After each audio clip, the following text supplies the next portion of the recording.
BNP কেন বারবার নির্বাচন চায়? বিগত 15 বছরের যে সরকার ছিল তাদেরও একটা ফাংশন ছিল, গুমের ফাংশন ছিল, হত্যা করার ফাংশন ছিল, দুর্নীতি করার ফাংশন ছিল, বিরোধী দলকে দমন করার ফাংশন ছিল। সরকারের জায়গা থেকে যেটি বলা হচ্ছে 30শে জুন 2026, এটি তো শেষ সময়, আর আপনারা বলছেন ডিসেম্বর। এর মধ্যে আসলে দূরত্বটা কতটুকু?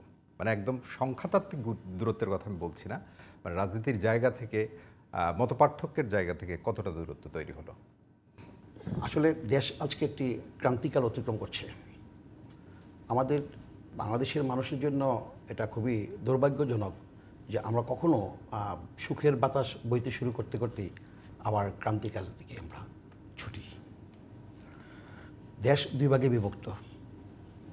একটা ভাগ হচ্ছে ফ্যাসিস্ট, পতিত ফ্যাসিস্ট, আরেকটা হচ্ছে ফ্যাসিস্ট বিরোধী বিরাট ঐক্য, ইস্পাত কঠিন জন ঐক্য।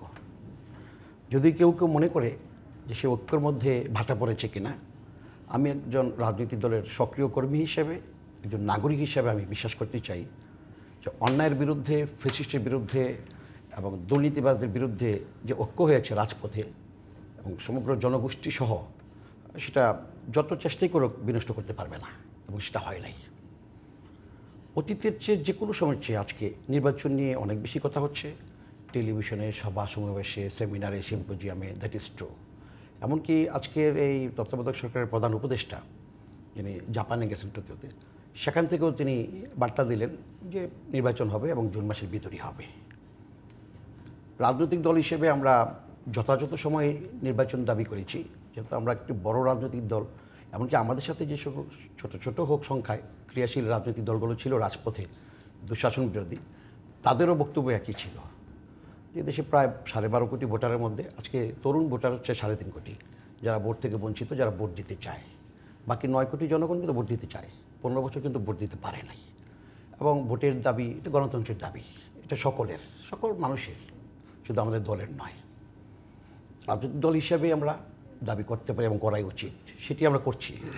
কেউ কেউ মনে করছে যে বিএনপি কেন বারবার নির্বাচন চায়, তাহলে বিএনপি নির্বাচন চাইবে না কে চাইবে? আওয়ামী লীগ নির্বাচন চাইতো না, তারা নির্বাচন ছাড়াই তাদের মতো করে যথাযথ যেভাবে ডামি নির্বাচন, দিনের ভোট রাতে করে, এভাবে তারা পার করেছে 15 বছর।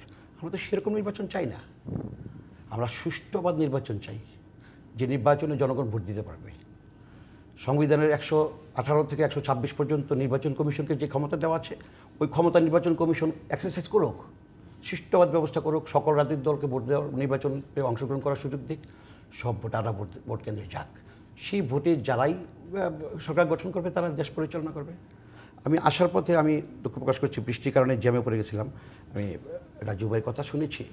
হ্যাঁ, সরকারের যে সকল ফাংশনগুলো ছিল, এই ফাংশনগুলো সরকার আজকে ঠিকমতো কাজ করতে পারছে না। বিগত 15 বছরের যে সরকার ছিল তাদেরও একটা ফাংশন ছিল, গুমের ফাংশন ছিল, হত্যা করার ফাংশন ছিল, দুর্নীতি করার ফাংশন ছিল, বিরোধী দলকে দমন করার ফাংশন ছিল। সুন্দরভাবে পরিচালিত হতো তখন ওই সকল কাজগুলো। কিন্তু আজকে সরকার সেগুলো তো করছে না, দ্যাট ইজ ট্রু।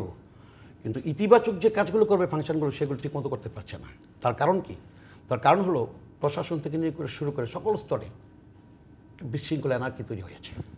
কারণ এটা ভিতরে ভূত আছে, সরিষাতে যেমন ভূত থাকে সেরকম ভূত আছে, এগুলো পরিষ্কার করতে হবে। আজকে আপনার সচিবালয় একটা অস্থির অবস্থা। কিছুদিন আগে দেখেছেন জগন্নাথের ছাত্ররা তাদের যৌক্তিক দাবি, তারা দাবি তুলেছে, তাদেরকে টিয়ার শেল মারা হয়েছে। তাদের কিন্তু ক্যাম্পাস থেকে বেরিয়ে আসার দরকার নাই, তাদের দাবি ন্যায্য দাবি, তাদের হল দিয়ে দেন, আলোচনা করি দর্শকরা। আমি দেখেছি সরকার ইচ্ছে করে নানান জায়গায় সংকট তৈরি করছে। কারণ কি? কারণ তারা ঠিকমতো পারছে না। সে কারণেই আমাদের বক্তব্য পরিষ্কার যে সুষ্ঠু আবার নির্বাচনের মাধ্যমেই গণপ্রতিনিধিত্বশীল সরকারই পারে দেশের মানুষের সকল সমস্যার সমাধান করতে।